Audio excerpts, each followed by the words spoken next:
سید عالم نور مجسم شفیع معظم صلی اللہ علیہ وسلم نے عید الفطر کے لحاظ سے خصوصی طور پر جو فضیلت کا تذکرہ کیا، امام بہقی نے شعب ایمان کے اندر ان فضائل کا تذکرہ کیا اور اس کے آداب کا تذکرہ کیا۔ 345 صفحے پر، 343 پر، دیگر جو مختلف کتابیں ہیں ان میں بھی ان فضائل کا ذکر کیا گیا۔ مشکات شریف میں، الترغیب و ترہیب میں، تو نبی اکرم نور مجسم شفیع معظم صلی اللہ علیہ وسلم نے ارشاد فرمایا کہ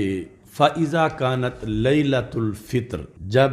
شب فطر ہوتی ہے۔ ہمارے عرف میں شب قدر، شب برات تو متعارف ہے، لیکن شب فطر متعارف نہیں۔ نبی اکرم صلی اللہ علیہ وسلم نے یہ ارشاد فرمایا فَإِذَا كَانَتْ لَيْلَةُ الْفِطْر، جب شب فطر آتی ہے، سمیت تلک اللیلۃ لیلۃ الجائزہ، اس رات کو شب انعامات کہا جاتا ہے۔ تو یہ رات جو ہے لیلۃ الجائزہ ہے۔ فَإِذَا كَانَتْ غَدَاةُ الْفِطْر، پھر اس کے بعد جب صبح آ جاتی ہے فطر کی، یبعث اللہ الملائکۃ فی کل بلاد،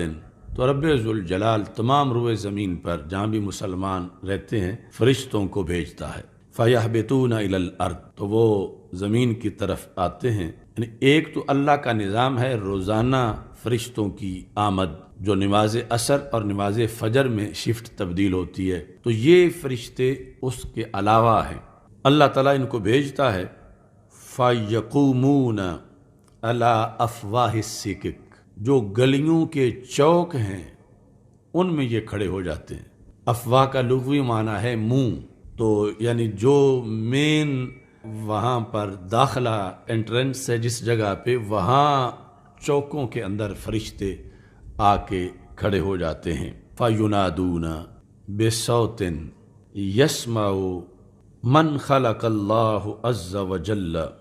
يُنَادُونَ، آواز دیتے ہیں وہ، اور اللہ نے جس کو بھی پیدا کیا ہے ہر مخلوق وہ آواز سنتی ہے، الا الجن والانس،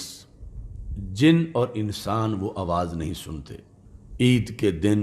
چوکوں میں فرشتے آواز دیتے ہیں، فیقولون یا امت محمد صلی اللہ علیہ وسلم اخرجوا الی رب کریم، کہ امت محمد صلی اللہ علیہ وسلم اپنے کریم رب کی طرف نکلو۔ اس دن وہاں اس قدر اللہ کی انوار و تجلیات ہیں کہ یہ لفظ بولے جا رہے ہیں اخرجوا الی رب کریم، اپنے رب کی طرف نکلو۔ حالانکہ خالق کائنات جل جلالہ کسی مکان میں محدود ہو ہی نہیں سکتا، چونکہ اس کی شان ہی نہیں مکان میں ہونا، مکان میں جسم ہوتا ہے۔ تو یہ مطلب ہے کہ اللہ کی انوار و تجلیات اور نوازشات جس جگہ پہ ہیں اس جگہ کی طرف تم نکلو۔ یعطی الجزیل ویعفو عن الذنب العظیم، کہ اللہ بہت بڑا اجر دینا چاہتا ہے اور بڑے بڑے گناہوں کو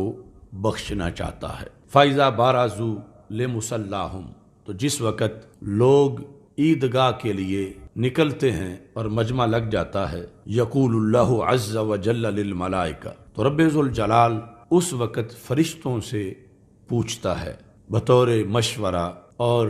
اللہ تعالیٰ کی طرف جب مشورہ کی نسبت کی جائے تو وہ تعلیم انسانیت کے لیے ہے کہ رب ذوالجلال فرشتوں سے پوچھتا ہے ما جزاء الاجیر اذا عمل عملہ،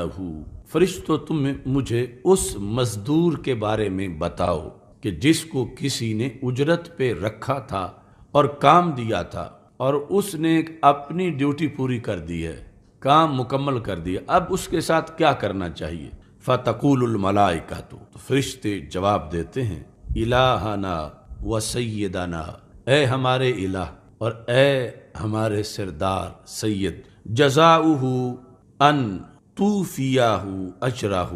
جزا ایسے لوگوں کی یہ ہے کہ جب وہ اپنا عمل مکمل کر چکے ہیں تو تم ان کی اجرت پوری کر دو۔ فَيَقُولُ، تو پھر اللہ تعالیٰ کہتا ہے فَإِنِّي أُشْهِدُكُمْ یا ملائکتی، میں تمہیں اے میرے فرشتوں گواہ بناتا ہوں، انی قد جعلت ثوابہم من صیامہم، جو انہوں نے عمل کیا تھا، خواہ وہ رمضان کے روزے تھے اور خواہ وہ قیام تھا، رضائی و مغفرتی، میں نے اپنی رضا ان کو بطور ثواب دے دی ہے۔ اللہ کی رضا یہ بہت بڑا تحفہ ہے۔ وَيَقُولُ، پھر اللہ تعالیٰ فرماتا ہے یا عبادی، اے میرے بندو، سلونی، تم مانگ لو، اب تم نے اور کیا مانگنا ہے۔ تو یہ اگرچہ ہمارے کان نہیں سنتے، لیکن دور و نزدیک کے سننے والے وہ کان لال کرامت پہ لاکھوں سلام۔ تو ہمارے آقا صلی اللہ علیہ وسلم نے یہ بتا دیا کہ امت کو پتہ ہونا چاہیے کہ فرشتے چوکوں میں بھی کھڑے ہیں، اور پھر یہ بات چیت بھی ہو رہی ہے، اور پھر اللہ بھی پوچھ رہا ہے یا عبادی۔ حالانکہ اگر دیکھا جائے تو یا عبادی ہی عید کے دن کا سب سے بڑا انعام ہے، کہ ایک تو یہ ہے کہ ہم کہیں کہ اے اللہ ہم تیرے بندے ہیں، ایک یہ ہے کہ وہ کہے کہ یہ میرے بندے ہیں۔ تو اللہ تعالیٰ فرماتا ہے یا عبادی، اے میرے بندو، سلونی، مجھ سے مانگو، فَوَعِزَّتِي وَجَلَالِي، مجھے میری عزت کی قسم اور مجھے میرے جلال کی قسم، لا تسألونی اليوم شيئا في جمعكم لآخرتكم الا اعطيتكم ولا لدنیاکم الا نظرت لكم۔ فرمایا آج اس اجتماع میں تم جو بھی مانگو گے، اب آگے اس کی دو قسمیں ہیں، ایک یہ کہ تم آخرت کے لیے مانگو، جو بھی تم آخرت کے لیے مانگو گے الا اعطیتکم، وہ میں عطا کر دوں گا، ولا لدنیاکم الا نظرت لکم، اور جو بھی تم آج دنیا کے لحاظ سے مانگو گے، یعنی دنیا میں رہنے کی جو ضرورتیں ہیں، دنیا کے لحاظ سے رزق، اولاد، اس طرح کی چیزیں، الا نظرت لکم، اس لحاظ سے بھی میں تمہارے لیے نظر کروں گا، یعنی میں نظر کرم کروں گا اس مسئلے پر بھی۔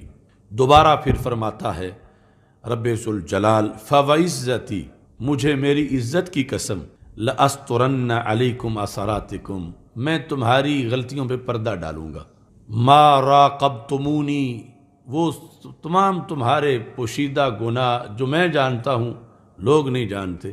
میں اس پہ پردہ ڈالوں گا۔ وَعِزَّتِي لَا أُخْزِيكُمْ،